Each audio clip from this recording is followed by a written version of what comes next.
Hello students, आज जो हमारा टॉपिक है वो है प्रोजेक्टाइल मोशन, जो 11th क्लास का एक इम्पॉर्टेंट टॉपिक है।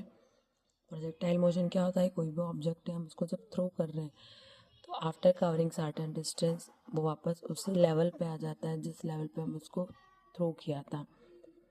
पाथ जो रहता है उसका कर्व पाथ रहता है, तो वो जो मोशन है उसी को प्रोजेक्टाइल मोशन कहते हैं। प्रोजेक्टाइल मोशन में हमको अलग अलग चीज़ें प्रूव करना रहता है। जैसे सबसे पहले हमें बताना रहेगा कि जो पाथ है वो पैराबोलिक है। फिर बताना रहेगा एक्सप्रेशन कि इसकी मैक्सिमम हाइट अगर हमें कैलकुलेट करना है तो कौन सा एक्सप्रेशन रहेगा। रेंज मतलब जब वो जीरो से स्टार्ट कर रहा है तो जीरो से वो कितनी दूरी तक जा रहा है, ये जो डिस्टेंस है ये रेंज है। टाइम ऑफ फ्लाइट मतलब जब हमने उसको यहाँ फेंका और यहाँ से वो वापस यहाँ आया तो उसने इस पूरे पाथ को कवर करने के लिए कितना टाइम लिया, वो हो जाएगा टाइम ऑफ फ्लाइट। ये चारों चीज़ें हमें प्रूव करना है। तो ये चारों चीज़ें ये रही, मैंने यहाँ पे लिखी हुई है। पाथ प्रूव करना है, this is what we have to remember. ये वो चीज़ें हैं जो हमें प्रूव करने से पहले याद रखना है। जैसे अगर पाथ प्रूव करना है तो क्या यूज़ करना है? Second equation of motion use करना है, but how many times? Two times. We have to use second equation of motion 2 times for finding an expression for the path. फिर उसके बाद में मैंने H R T, height, range and time, ये तीनों मैंने अल्फ़ाबेटिक ऑर्डर में लिखे हैं और 1 2 3 ये रिवर्स ऑर्डर में लिखे। मतलब जब हाइट फाइंड करेंगे थर्ड इक्वेशन यूज़ करेंगे, रेंज में सेकंड इक्वेशन और टाइम में फर्स्ट इक्वेशन। ये मोशन ऑफ इक्वेशन है, जिस ऑर्डर में यूज़ करेंगे वो यहाँ लिखा है।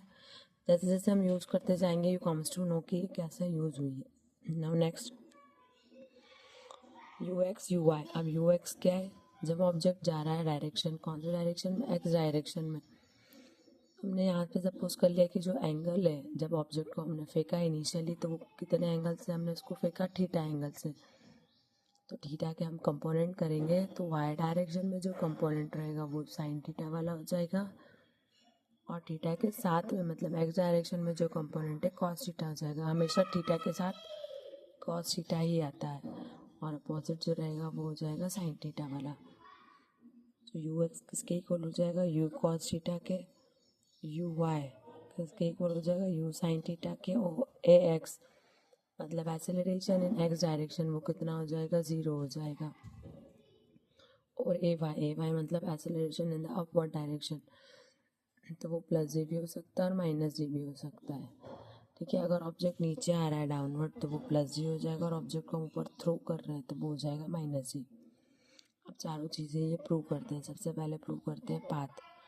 Path of an object is parabola, ये हमें प्रूव करना है। इसके लिए मैंने बोला था second equation of motion use करेंगे 2 बार। So second equation of motion हमारे पास क्या होती है? S is equals to U T plus half A T square. S is equals to U T plus half A T square. Second equation को पहले use करेंगे एक बार एक्स डायरेक्शन में, फिर इसी सेकेंड इक्वेशन को यूज़ करेंगे एक बार वाई डायरेक्शन में। पहले एक्स डायरेक्शन में यूज़ किया तो u मतलब initial velocity along x direction, so we will denote u as ux and acceleration as ax। अब ux की वैल्यू हमारे पास कितनी है? u cos थीटा, और ax की वैल्यू हमारे पास कितनी है? 0। तो ये पूरी टर्म तो हमारे पास 0 हो गई, और ux की जगह लिखते हैं u cos theta t। Now t की वैल्यू फाइंड करना है, तो t equals to x upon u cos theta. ये फर्स्ट इक्वेशन हो गई। अब यही हमें सेकंड इक्वेशन यूज़ करना है इन द वाई डायरेक्शन। तो वाई डायरेक्शन के लिए जो हमने कंपोनेंट यहाँ यू एक्स लिए थे वही कंपोनेंट यहाँ पे यू वाई ए वाई ले लेंगे। U Y sine theta plus half A Y, और ये हमने यहाँ पे टी की जो वैल्यू फाइंड कर ली थी x by you cos theta, वो हमने वैल्यू पुट कर दी है। जो वैल्यू हमारे पास है वो वैल्यू हमने पुट कर दी है। अब यहाँ से हमारे पास क्या आ गई value? y equals to X tan theta plus half G X square. Sine theta by cos theta tan theta होता है, तो वही sine theta by cos theta कितना हो गया? Tan theta. और ये एक्स के ऊपर स्क्वायर है तो हो गया एक्स स्क्वायर। हमें यही प्रूव करना था कि जो y है y is equals to X square, मतलब y है वो एक्स स्क्वायर का फंक्शन है। ये प्रूव हो गया, इसका मतलब जो पाथ है वो है इसका पैराबोला। नेक्स्ट अब हमको इसका प्रूव करना है time of flight. So time of flight के लिए हम क्या यूज़ करेंगे इसमें, फर्स्ट इक्वेशन ऑफ मोशन। ये रहा हमारे पास टाइम ऑफ फ्लाइट, इसके लिए हमें यूज़ करना है first equation of motion. Time of flight मतलब जब ऑब्जेक्ट ने यहाँ से हमने फेंका, यहाँ से यहाँ गया, तो टोटल टाइम कितना लिया। यहाँ जो मैक्सिमम हाइट है, किसी भी हाइट पे जब ऑब्जेक्ट गया वापस नीचे आएगा तो उस मैक्सिमम हाइट पे तो उसकी वेलोसिटी 0 हो जाएगी। सो टी ए मतलब टाइम ऑफ एसेंट और टी डी मतलब टाइम ऑफ डिसेंट। यहाँ पर वेलोसिटी हो गई 0। अब ये जो टाइम रहेगा टी ए और टी डी ये हमेशा इक्वल रहेंगे। सो टोटल टाइम कितना हो जाएगा, T A plus T D, और टी ए डी डी हमेशा इक्वल रहेंगे तो टाइम हम इसको टी के इक्वल सपोज कर लेते हैं। So T plus T, total time is 2t। Now we are using the first equation of motion. First equation हमारे पास क्या होती है, v equals to U plus A T. अब ऑब्जेक्ट को हमने यहाँ से फेंका तो ऊपर फेंक रहे हैं, मतलब कौन सी डायरेक्शन में जा रहा है, वो y डायरेक्शन में जा रहा है। So V Y equals to U Y plus A Y T.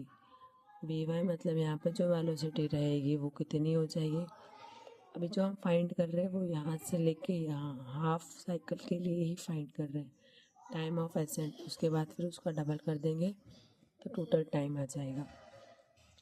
तो यहाँ फाइनल वेलोसिटी कितनी हो गई, 0 हो गई। इनिशियल वेलोसिटी क्या हो जाएगी, जिस वेलोसिटी से हमने थ्रो किया था, किस वेलोसिटी से थ्रो किया था, यू वाई, और यू वाई की वैल्यू हमारे पास कितनी है, यू साइन थीटा। तो you sine theta minus G T. अब ऑब्जेक्ट को हम कहाँ फेंक रहे हैं, ऊपर फेंक रहे हैं, तो ऊपर जी कैसा रहेगा, नेगेटिव, माइनस जी टी। अब यहाँ से हमने क्या किया, जी टी की वैल्यू कैलकुलेट की, तो टी की वैल्यू यहाँ से कितनी आ गई, यू साइन थीटा बाय जी। ये टी की वैल्यू यहाँ से यहाँ तक का ये टोटल टाइम मतलब इसका डबल हो जाएगा, तो इसको हमने डबल कर दिया तो 2u साइन थीटा बाय जी। ये टोटल टाइम टेकन आ गया। अब फाइंड करेंगे हम इसकी रेंज। तो फाइंडिंग द रेंज फाइंड करने के लिए what we have to do, we have to use the second equation of motion. Second equation of motion use करेंगे। सेकंड इक्वेशन होती है S equals to U T plus half A T square. S क्या है, यहाँ से लेके यहाँ तक डिस्टेंस जो उसने कवर किया है, जिसको हम कैलकुलेट कर रहे हैं एज अ रेंज, मतलब कितनी रेंज कवर की है, कितना डिस्टेंस कवर किया है, दोनों का मतलब एक ही है। तो इसको डिनोट किया आर से। रेंज आ रहा है हमारा एक्स डायरेक्शन में, तो यहाँ पे जो वेलोसिटी और एक्सेलरेशन रहेगा वो यू एक्स एस के रेस्पेक्ट में रहेगा। यू एक्स की वैल्यू हमारे पास कितनी है, यू कॉस थीटा, और ये टी की जगह टी, और एक्स की वैल्यू 0 है तो ये पूरी टर्म हमारी कितनी हो गई, 0 हो गई।